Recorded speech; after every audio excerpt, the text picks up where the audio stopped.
Va mi persona, pues David Rigoberto Silva, soy médico general. Vamos a desarrollar un tema de arbovirus y la clase va a quedar grabada, van a tener las diapositivas en la plataforma. Recuerden que las preguntas las pueden hacer al chat y vamos a tratar de contestarlas en base a los objetivos. Bien, con respecto al valor del mes, pues recordarles que es el servicio. Siempre tenemos que tener una actitud de servicio, especialmente en nuestra carrera, para quien, bueno, incluso puede ser hasta con los mismos compañeros. Muchas veces unas palabras de aliento pueden ayudarnos mucho. Bien, eh, el tema de ahora que nos compete, pues es el grupo de los arbovirus. Vamos a tratar cuatro entidades clínicas que son el dengue, el Zika, el chikungunya y la fiebre amarilla. Bastante conocidas las primeras tres dentro de nuestro medio. Yo creo que casi a todos los salvadoreños pues ya nos dio dengue. ¿Vea? Y vamos a hablar de sus características, de cómo se están conformados en las diferentes familias de virus y las manifestaciones clínicas. Veamos un poquito los objetivos. Bien, vamos a tratar de explicar las características morfológicas de los arbovirus de mayor importancia médica, especialmente de estas cuatro entidades. Vamos a conocer las enfermedades del dengue, del Zika, del chikungunya y de la fiebre amarilla, así como del vector que participa en su transmisión en nuestro medio. Hay que conocer los métodos diagnósticos para tales enfermedades, aunque la mayor parte de ellas, pues el diagnóstico es netamente clínico, ¿verdad? Hay que explicar algunas medidas de tratamiento y prevención de estas enfermedades. Hola. Muy bien. Bueno, continuamos. De las generalidades de los arbovirus, pues podemos decir que este es un acrónimo que se utiliza en inglés, que son virus llevados por artrópodos, el Arthropod Bornes virus, que llevan el virus desde un hospedador virémico hacia un hospedador susceptible. Bien, estos son enfermedades que se presentan de manera de reservorios naturales de estos virus en mamíferos, aves o algunos reptiles, ¿verdad? Entonces se transmiten entre ellos por picaduras de artrópodos, hematófagos, que son los mosquitos, y los flebótomos, que son las garrapatas. Bien, no se transmiten de humano a humano en un, digamos, 80%. Hay una enfermedad bien particular de las que vamos a hablar que sí se puede transmitir de humano a humano, ya vamos a ver cuál. Bien, recordarles que el mosquito pues no es que nazca con el virus, sino que un mosquito adulto, especialmente la hembra, va a necesitar alimentarse de sangre, entonces va a picar a un paciente con la enfermedad y va a contraer el virus que lo va a producir un periodo de incubación en el zancudo, pero el zancudo no va a manifestar nunca la enfermedad. Entonces, esto le sirve a la hembra para que coloque sus huevos en los depósitos con agua, donde va a experimentar su metamorfosis. Se le borra el sistema operativo y se le vuelve a poner otro del mismo Diamondback para que pueda borrar lo que es el iCloud. Porque en este dispositivo sí es bien fácil. Ok, entonces, siguiendo, ¿verdad? Iba a experimentar su metamorfosis hasta la fase de pupa, donde va a salir un nuevo zancudo, ¿verdad? Un nuevo mosquito que no va a tener el virus. Entonces, este zancudo solo lo transmite cuando logra conseguir sangre de un paciente que tenga la enfermedad. Vamos a verlo ahora en presencia de las viremias que se van a generar. Este es el mismo ciclo, solo que ya explicadito así con letras. Vamos a ver, una hembra adquiere una sangre de un anfitrión donde tiene la presencia del virus, es decir, un ser humano que tenga dengue, que tenga zika, que tenga chikungunya, es picado. Este virus infecta las células epiteliales del intestino del mosquito, provocando su replicación viral, alcanza el torrente circulatorio y se logra acumular en las glándulas salivales del mosquito. Luego va a provocar la liberación de este virus en un nuevo hospedador, ¿verdad? A través de una picada provocando que la saliva regurgitada ingrese al huésped, va a buscar las células dianas, más que todo el endotelio capilar, los monocitos o los macrófagos, que son las primeras células que se hacen presentes ante la injuria, y luego tenemos una virosis dentro del huésped, generando la enfermedad, y así sigue el ciclo interminable de este tipo de enfermedades. Vea, vamos a entrar de lleno a la primera, ¿verdad? Pero recordemos cuáles son las familias que conforman el grupo de los arbovirus, ¿verdad? Entonces tenemos la familia Bunjaviridae, que contamos con el virus de la encefalitis de la Crohn, el virus antavirus y el virus fiebre orepucha. De la familia Flaviviridae, vamos a contar con el virus del dengue, virus de la fiebre amarilla y el virus del Zika.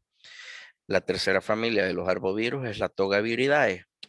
El virus del chikungunya está presente en esta familia y se habla del virus de la fiebre de Mayaro, que incluso el año pasado hubo una alerta de la fiebre de Mayaro, ¿verdad? Que podía haber entrado al país, pero gracias a Dios no pasó a más. Bien, vamos a hablar de estas 4 entidades clínicas, quizás no en este orden, pero vamos a ver cuáles son sus características, ¿verdad? Más similares, especialmente las morfologías, ¿verdad? Y veamos, primero hablemos de la familia Flaviviridae. Los flavivirus se transmiten todos por mosquitos, ¿verdad? Tenemos un cuadro aquí, una lámina con los principales mosquitos, el Aedes albopictus, el Aedes aegypti, el Aedes anopheles y el Culex tarsalis. Entonces, esta familia Flaviviridae se caracterizan por tener una cadena de ARN de una sola cadena adentro de la cápside del virus, ¿verdad? Este ARN es de tipo mensajero, está encapsulado y con una doble bicapa lipídica con sus membranas de adhesión a las células, ¿verdad? Entonces, ¿cuáles son las enfermedades que pertenecen a esta familia de virus? Pertenece el virus del Zika, el virus del dengue y la fiebre amarilla, que son de las que vamos a hablar. Y recuerden siempre que del Togaviridae, que te parecen mucho en estructura, el único que vamos a tocar es el virus del chikungunya. Bien, para conocimiento general, solo por dato general, ¿cómo estamos en la situación de dengue, chikungunya y Zika en el 2021? A la semana 35, a la semana epidemiológica 35, se habían contabilizado 114 casos sospechosos de dengue. En el acumulado del 2020 y el 2021 vemos una diferencia de 800 casos prácticamente. Con respecto al chikungunya, solo se han contabilizado 5 casos y de Zika tenemos solo 2. Una marcadísima caída en los casos, ¿verdad? Puede ser tanto por el periodo de pandemia que tuvimos, que la gente no llegó a consultar, pero que no fueron o no requirieron ingreso hospitalario también. Ya vamos a ver por qué es importante esto. Vaya. De los casos confirmados de dengue grave, pues a la semana 35 siempre de este año, del 21, solo tenemos los 5 casos que ya habíamos mencionado, ¿verdad? Entonces, hay comparado con el año pasado, que hubieron 24 para la misma fecha, pues una diferencia de 19 pacientes.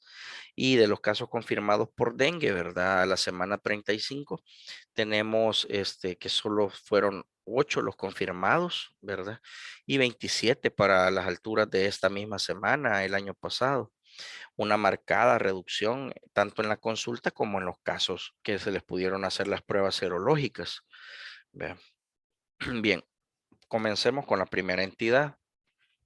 Vamos a hablar del virus del dengue. El dengue siempre se ha caracterizado por ser una enfermedad febril. Cuando el virus entra al cuerpo del ser humano, ataca el órgano diana del endotelio vascular, ¿verdad? Llega al ser humano a través del vector de la Aedes aegypti. Existen 4 serotipos del dengue, numerados desde dengue 1 hasta dengue 4, ¿verdad? Luego causa la enfermedad en un periodo de incubación del 7º al 10º día, posterior a la inoculación del mismo. Según las manifestaciones clínicas, pues tenemos una clasificación vigente que comprende tres clasificaciones: el dengue sin signos de alarma, dengue con signos de alarma y dengue grave. El del dengue, pues como les menciono, ya quizás los salvadoreños, pues todos hemos padecido de ello. Algunos hasta solo van a ir chequeando manifestaciones clínicas de lo que tuvieron. Y una cosa bien particular es una enfermedad que está presente en los 5 continentes, siempre y cuando esté en las latitudes tropicales. Recordamos siempre el mismo ciclo del cual ya habíamos hablado, donde un mosquito no infectado obtiene sangre de una persona que está padeciendo la enfermedad o en fase de viremia y se vuelve un mosquito transmisor del virus. Y este mosquito transmisor va a obtener sangre de una persona sana, haciendo que esta persona sana pase a presentar la enfermedad, ¿verdad? Un ciclo casi interminable en nuestro medio, pero ahí está, presente todavía. Bien. Vamos a hablar de la clasificación del dengue. Según las manifestaciones clínicas, vamos a iniciar con un dengue sin signos de alarma, donde un paciente va a presentar fiebre con 2 o más criterios de los siguientes. Van a haber náuseas, va a haber vómito, va a haber un cambio de coloración en la piel a un tono rojizo que se conoce como exantema, van a haber dolores musculares o mialgias, van a haber presencia de puntos rojos por extravasación de glóbulos rojos que se conocen como petequias y una caída de los glóbulos blancos en el hemograma que se conoce como leucopenia. Entonces, este es un paciente que si solo tenemos estos síntomas y la fiebre, pues lo podemos catalogar como un dengue sin signos de alarma. Ahora bien, si la enfermedad avanza, el paciente está presentando un dolor abdominal intenso y continuo que no mejora, un vómito persistente, una retención de líquidos, es decir, se empieza a hinchar, hay sangrado de mucosas, hay alteraciones del sistema nervioso central a un estado de letargia o aletargado, se le dice como un paciente es con tendencia al sueño, hay aumento del hígado más allá de 2 centímetros por debajo del reborde costal derecho y la línea axilar anterior, ¿verdad? Entonces, son signos que son ya de complicaciones, por decirlo así, se le conoce con signos de alarma. Claro, el paciente tiene que tener fiebre y alguno de los otros criterios, más alguno de estos, ¿verdad?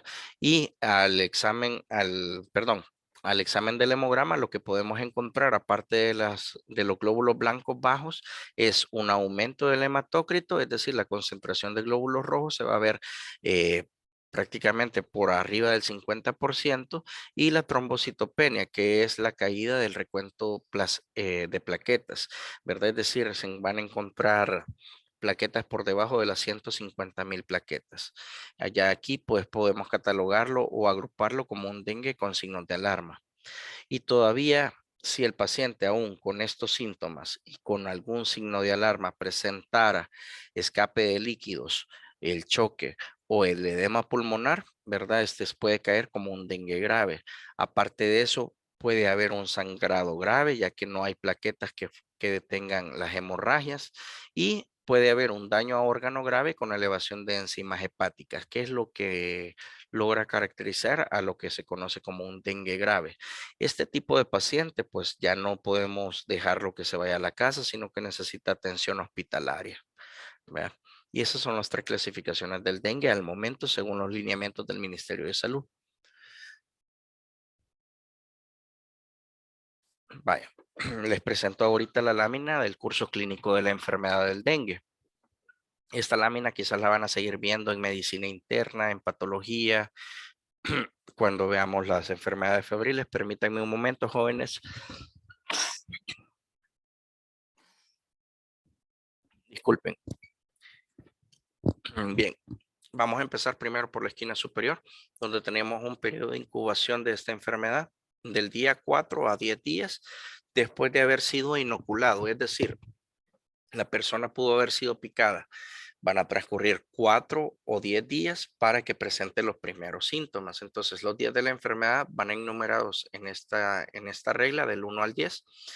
Vamos a dividirlo en una fase febril, una fase crítica y una fase de recuperación. Las primeras manifestaciones, ya hemos dicho, va a presentar fiebre de hasta 40 grados, una elevación que puede estar persistente hasta el tercer día. Va a haber una fase de recuperación entre el día 4 y el día 5 y luego una persistencia que no va a alcanzar el pico que teníamos a los primeros días, pero la fiebre puede persistir y caer completamente hasta el séptimo día. Entonces, si nosotros graficamos esto en una gráfica de temperatura contra el tiempo, vamos a tener una figura que se conoce como silla de montar. ¿Vea? Entonces, es la fiebre característica del dengue. Y esta dengue, la fiebre del dengue suele ser tan intensa que se llamaba en tiempos antiguos como fiebre quebrantahuesos. ¿Vea? Entonces, los eventos clínicos potenciales, pues al haber elevación de la temperatura, vamos a encontrar deshidratación en el paciente, vamos a encontrar una concentración de los glóbulos blancos, de los glóbulos rojos, que es el hematócrito, va a haber una concentración arriba del 50% que se puede ver en el hemograma y es donde ocurre la mayor replicación viral o el pico de la viremia. La viremia va cayendo alrededor del tercer, cuarto día porque empieza a formarse las inmunoglobulinas, la respuesta inmunológica de nuestro sistema de defensa y ocurre ya cuando hemos entrado a la fase crítica.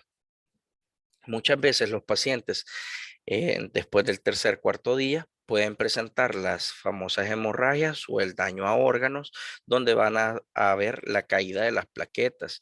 Entonces, esta caída de las plaquetas es bien crucial para el paciente con fiebre del dengue porque van a provocar que no logre detener las hemorragias.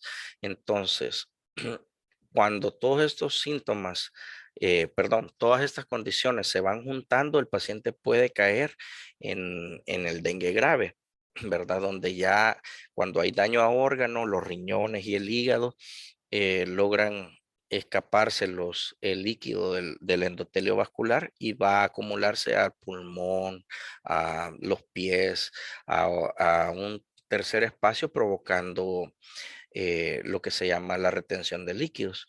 Vea, entonces, normalmente el paciente, pues al formarse las inmunoglobulinas M, va a caer la fiebre y se va a recuperar. Inicia la fase de recuperación a partir del sexto, séptimo, octavo día, ¿verdad?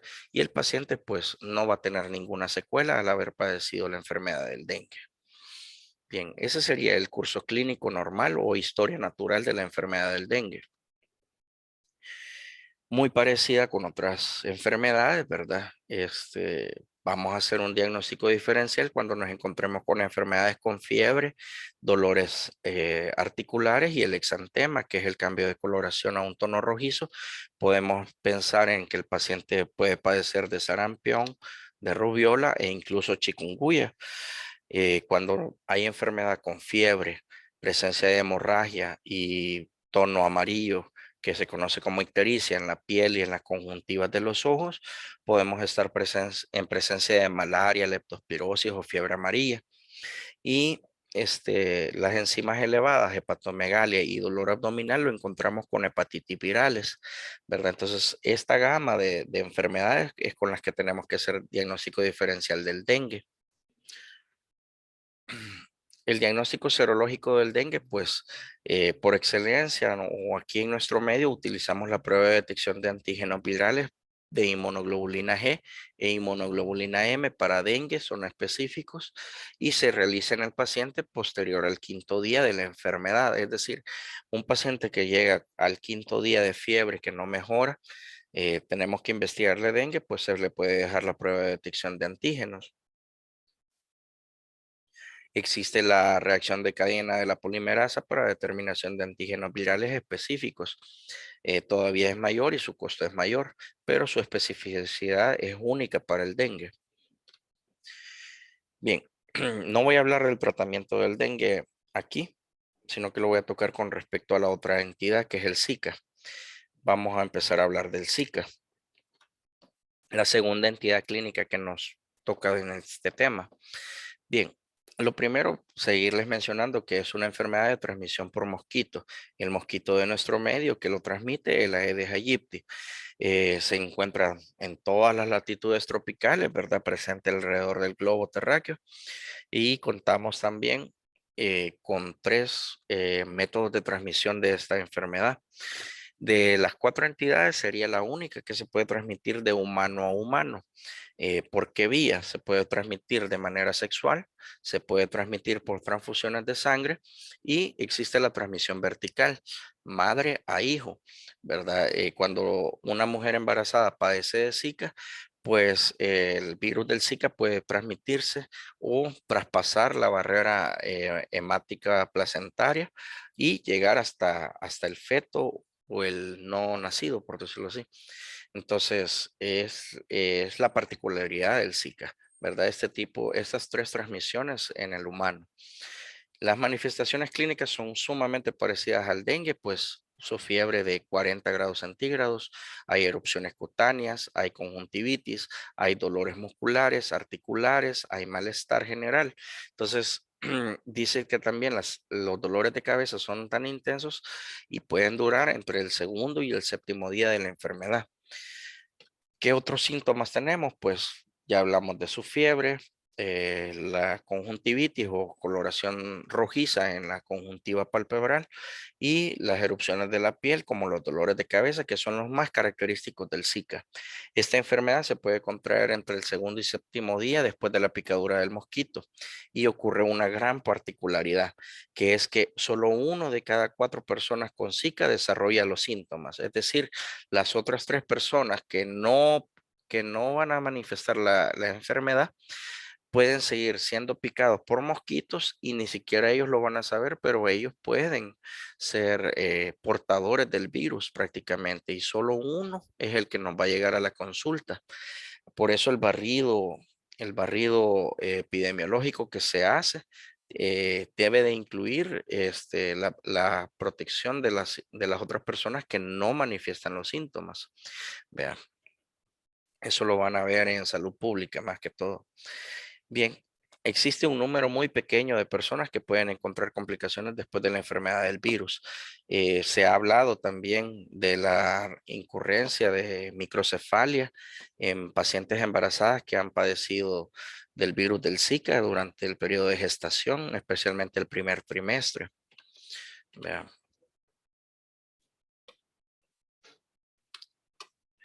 Bien, nuevamente para recordarles lo que ya vimos con el dengue, un mosquito pica a una persona infectada con el virus del Zika, este mosquito se infecta, sigue picando a otras personas, ¿verdad? Y estos se vuelven portadores del virus para que otros mosquitos sigan infectándose y así se siga propagando la enfermedad. Lo que habíamos hablado de la particularidad del Zika con respecto a la transmisión al ser humano, pues que puede ocurrir durante el embarazo, puede transmitirse por vía sexual y lo más raro todavía que el Zika puede transmitirse a través de una transfusión de sangre en un paciente que haya padecido la enfermedad y haya sido donador de sangre y haya pasado todos los filtros antes de lograr la donación de sangre. Es una enfermedad autolimitada, pertenece a la familia Flaviviridae del género Flavivirus y del Zika podemos decir que existen 2 subtipos, uno de África Occidental y otro de África del Este y Asia.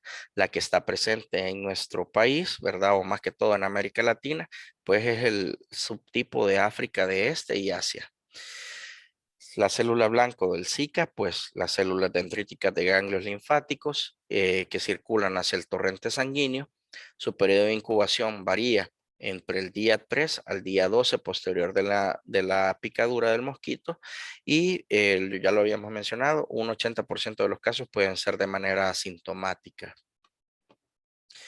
Para recordarles un poquito de las manifestaciones clínicas y que veamos las particularidades de esta enfermedad, pues es que coloca un color rojizo a la conjuntiva de los ojos, el dolor de cabeza, hay sarpullido, hay dolor muscular articular y hay una leve fiebre, ¿verdad? Entonces, característicos del Zika. Del tratamiento del Zika y del dengue, pues son enfermedades que no son netamente incapacitantes, pero se sugiere un tratamiento ambulatorio, ¿verdad? Que incluye las siguientes indicaciones: el reposo relativo, es decir, hasta donde el paciente logre descansar, ¿verdad? Mientras dure la fiebre, el uso estricto de mosquiteros que previene que los otros mosquitos sigan regando las infecciones del dengue y del Zika, y el uso de repelentes. Hay que administrar los líquidos apropiados, ¿verdad? Se puede dar acetaminofén para el tratamiento de la fiebre. Hay que dar antihistamínicos en presencia de los exantemas y el rash. Y hay gotas refrescantes para los ojos, ¿verdad? Para el caso del Zika, para las conjuntivas oculares. Bien, nuevamente, por un dato general, ¿verdad? Por un dato general que ustedes tienen que conocer, al 2021, a la semana epidemiológica 35, tenemos un acumulado de 75 casos reportados de Zika y 77 de chikungunya.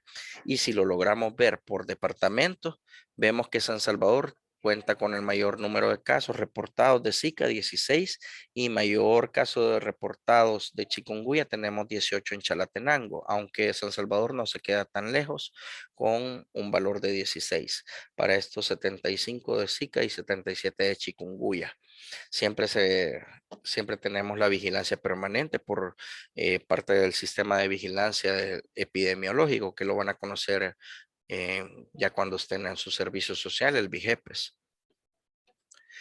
Bien, un poquito de la enfermedad del chikungunya. Este es una muy breve introducción. Vea, entonces siempre sigue siendo una enfermedad que se presenta con fiebre mayor de 38.5 grados centígrados, ataca o se manifiesta con dolores articulares intensos que no pueden ser explicados por otras condiciones médicas. La persona reside o visitó áreas de transmisión de chikungunya en los últimos 14 días.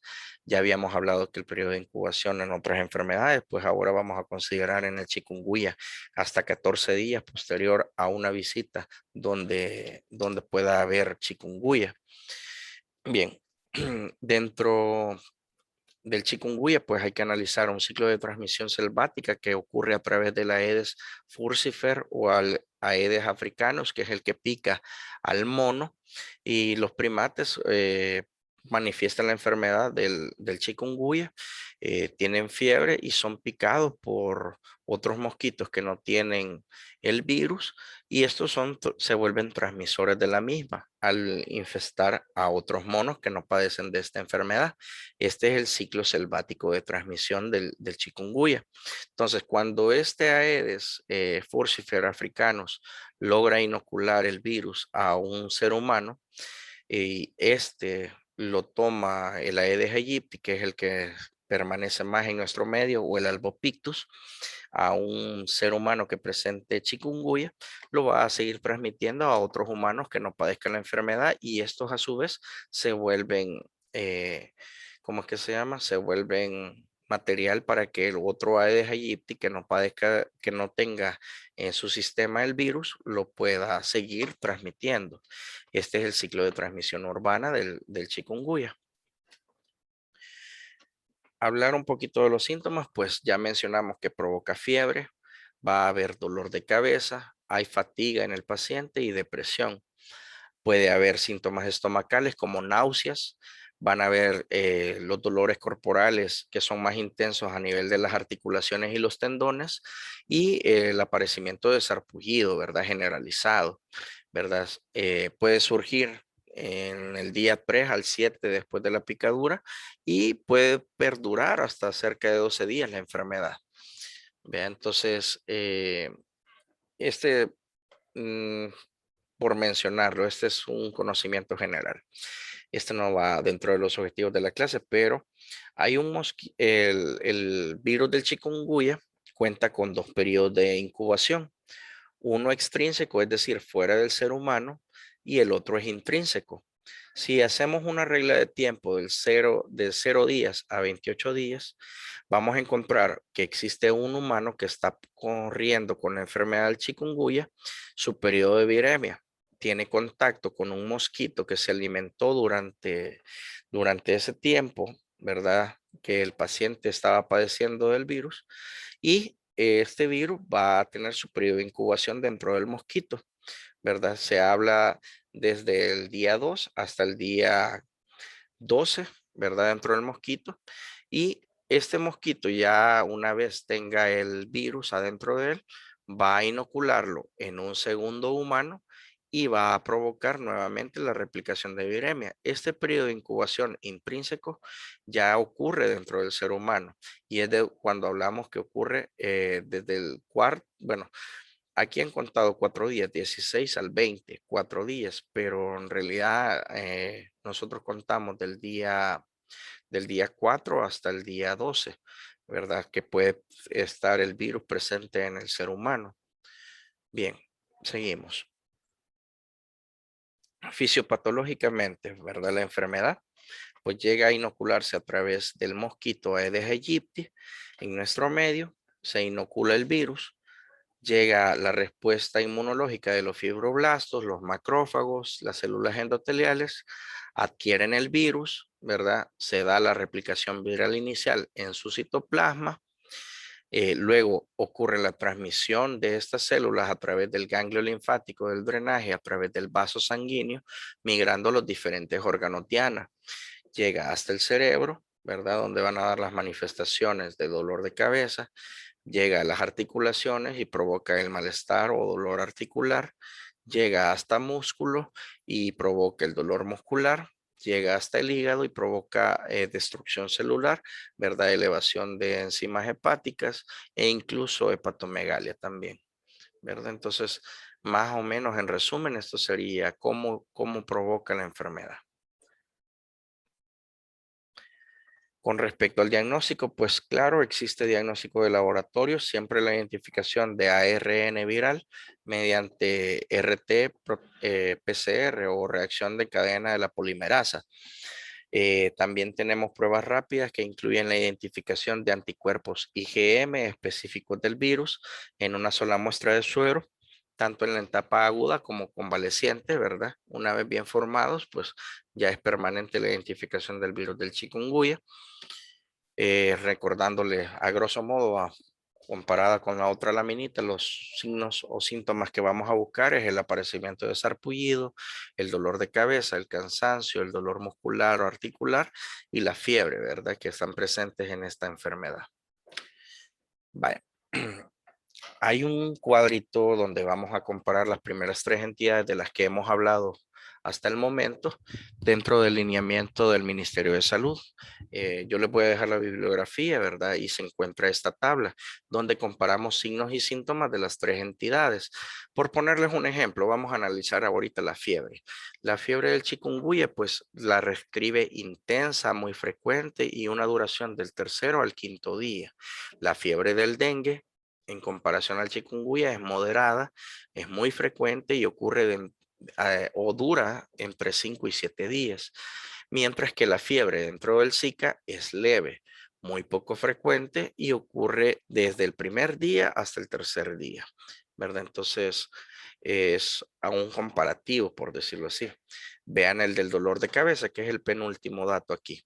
La cefalea, pues en el chikungunya va de leve a moderada, en el dengue es mucho más intensa y frecuente y en el Zika es de leve a moderada, ¿verdad? Por mencionarles algo, ¿verdad? Unas diferencias.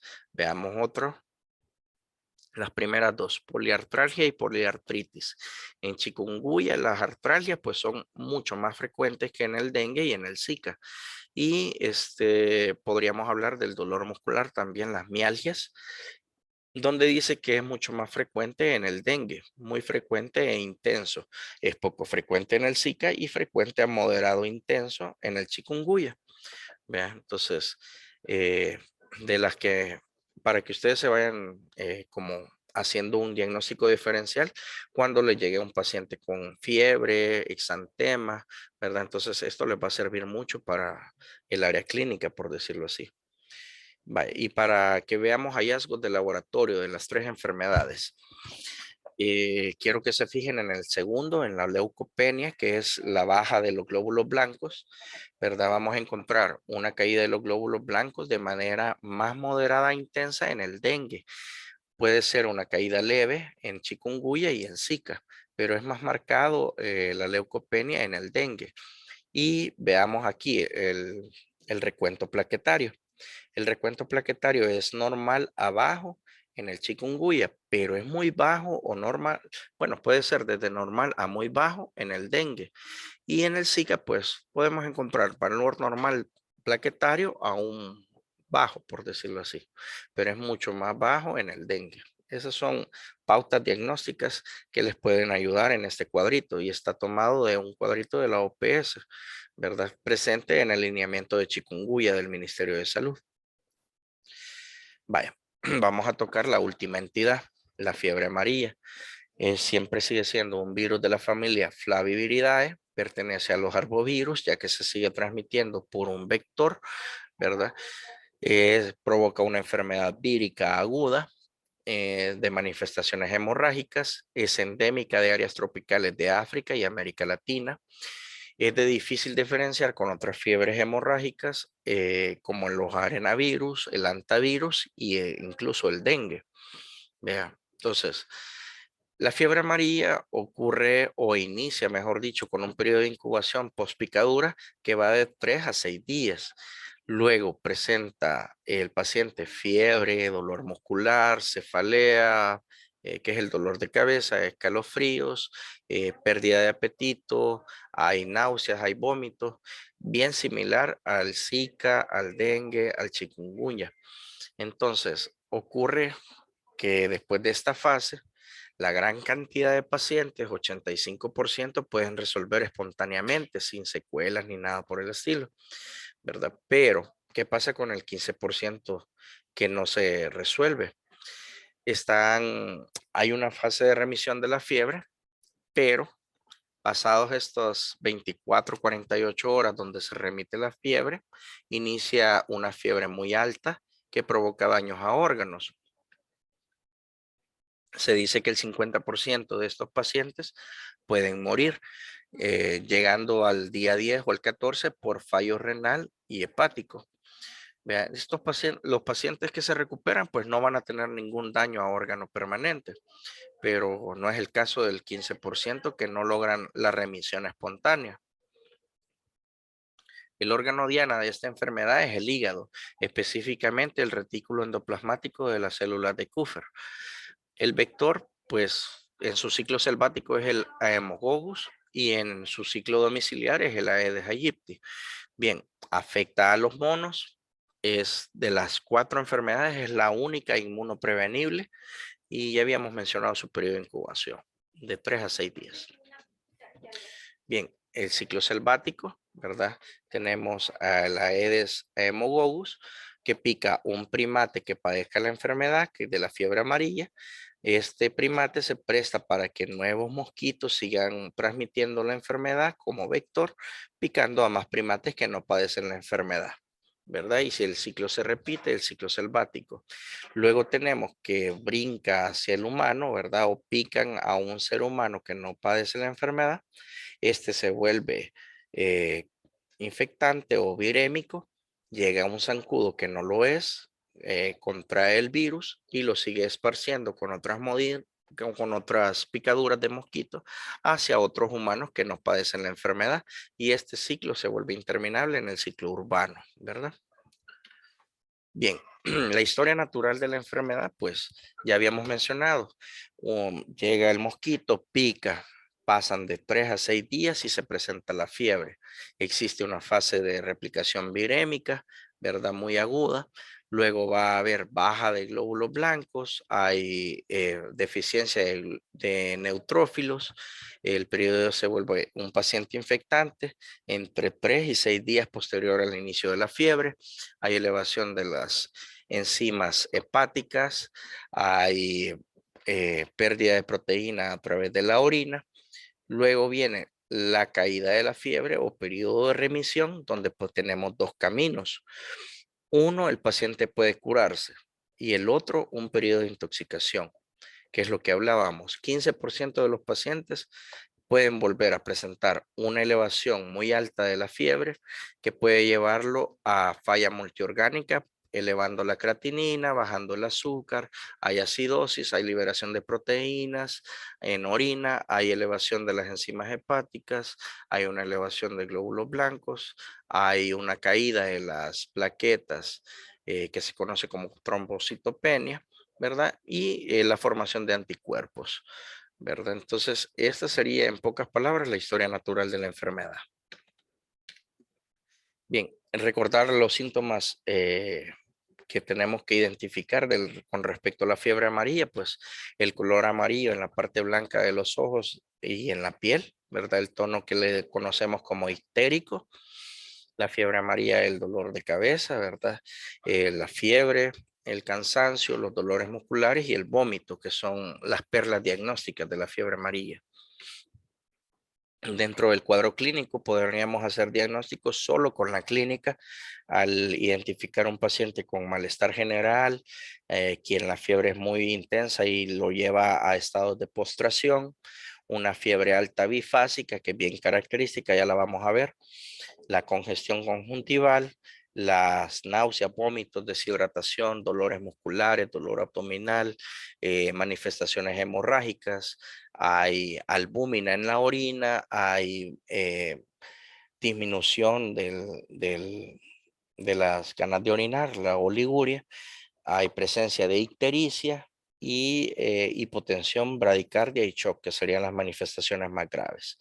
Luego al laboratorio podemos hacer diagnóstico con hemogramas, ¿verdad? Que tengan leucopenia, es decir, una disminución de los glóbulos blancos con la disminución continua de neutrófilos, ¿verdad? Hay también hallazgo de trombocitopenia, unas plaquetas bajas, hay aumento de las enzimas hepáticas, hay alteración de proteínas de la coagulación, hay alteración de la función renal, ya habíamos dicho el aumento de la creatinina y como daño a órganos más allá, ¿verdad? Podríamos pensar en alteraciones del electrocardiograma por deshidratación severa o estados de choque.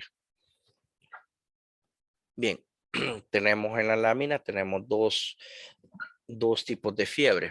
Les voy a poner aquí, en ambas se grafica la temperatura, ¿verdad? Donde vemos una fiebre que sube hasta 40 grados, cae el segundo día, se mantiene el tercero y vuelve a subir hasta 40 grados, ¿verdad? Una fiebre que permite una fase de recuperación de un día, pero vuelve a aparecer, ¿verdad? Fiebre en picos. Pero la que tenemos aquí abajo es la fiebre de la fiebre amarilla. Se conoce en términos nosocomiales como una fiebre en dromedario, ya que forma dos mellas, igual o similar a la de los camellos dromedarios, ¿verdad? Vemos un aparecimiento súbito de una fiebre al primer día, al segundo se mantiene durante 6 días y luego cae al octavo, se mantiene sin presentar fiebre, ¿verdad? Pero al décimo día genera un pico y forma una segunda mella. Es aquí donde estamos hablando del 15% de estos pacientes que corren un riesgo muy mortal de tener órganos dañados, ¿verdad? Y que llevarlos hasta la muerte, ¿verdad? Entonces, esta es la fiebre característica de la fiebre amarilla, fiebre en dromedario. Con respecto al diagnóstico, pues es más que todo clínico, epidemiológico. Si han visitado zonas endémicas de fiebre amarilla, se sospecha ante un cuadro febril con ictericia, ¿verdad? Hay que, se puede hacer diagnóstico también con el aislamiento del ARN viral. Hay pruebas serológicas rápidas para inmunoglobulinas de fiebre amarilla. Se puede realizar o encontrar hallazgos histopatológicos propios de la fiebre amarilla, pero esto se realiza ya en cadáveres, son autopsias, ¿verdad? Y recordarles que dentro de los diagnósticos diferenciales están las otras tres entidades. Si ustedes se fijan, las cuatro entidades clínicas son sumamente parecidas, pero de la fiebre amarilla podemos decir que existe la particularidad que es completamente prevenible y que se da en personas que han visitado países endémicos. ¿De acuerdo? Bien, de las medidas de prevención, pues contamos con fumigación, la presencia de las vacunas, es la única entidad clínica que cuenta con vacunas y podemos utilizar mosquitero cuando hay pacientes sospechosos de que tengan fiebre amarilla. Ambulatoriamente, las medidas de tratamiento, pues el acetaminofén a la cabeza para tratar la fiebre. El tratamiento es completamente sintomático, ¿verdad? Es decir, si tiene dolores, pues se le van a dejar analgésicos. Si tiene las conjuntivas irritadas, pues se le van a dejar gotas. Si tiene náuseas y vómitos, se le van a dar antieméticos. Pero todo eso puede ser como medidas ambulatorias. Si el paciente tuviera ya la fase tóxica con signos de alarma, ataque a órganos internos, pues va a ser necesario un tratamiento intrahospitalario. ¿Vea?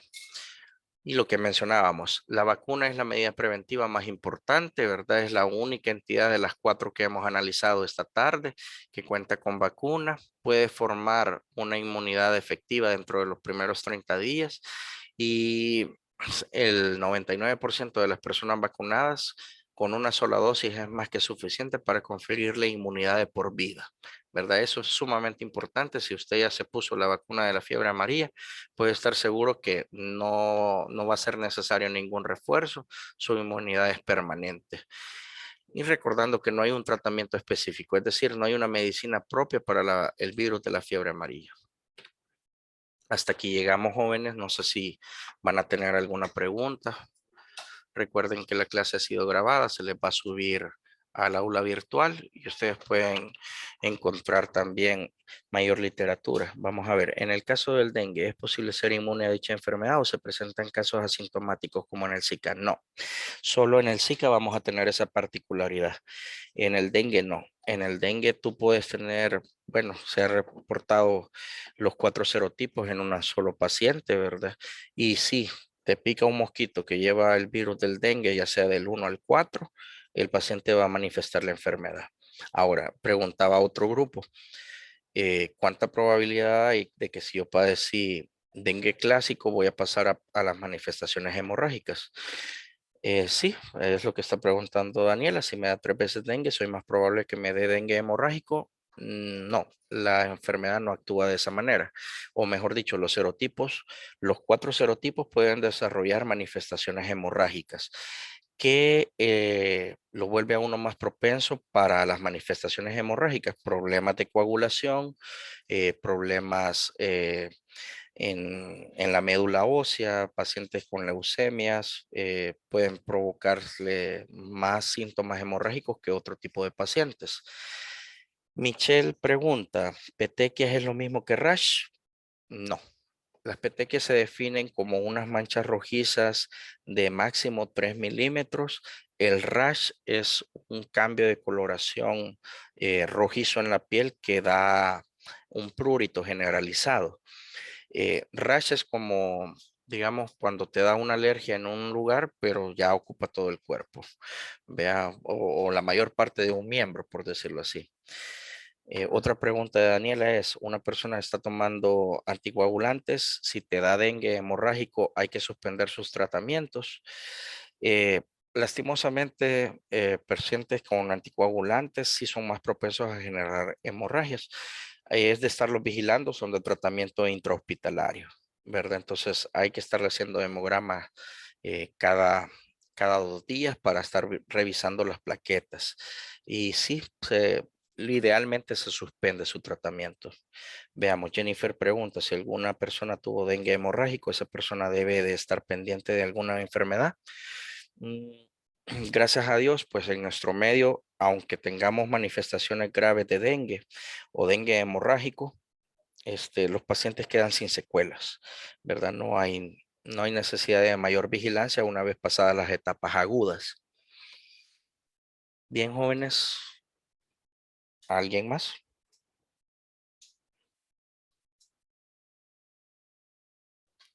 Bueno, si no, les dejo también otra laminita con mayor información. Hemos tomado alguna información de la OMS, ¿verdad? Y el programa de control del monitoreo del mosquito de Colombia, más que todo. Recuerden, la clase va a quedar grabada, se le va a subir ahí a la plataforma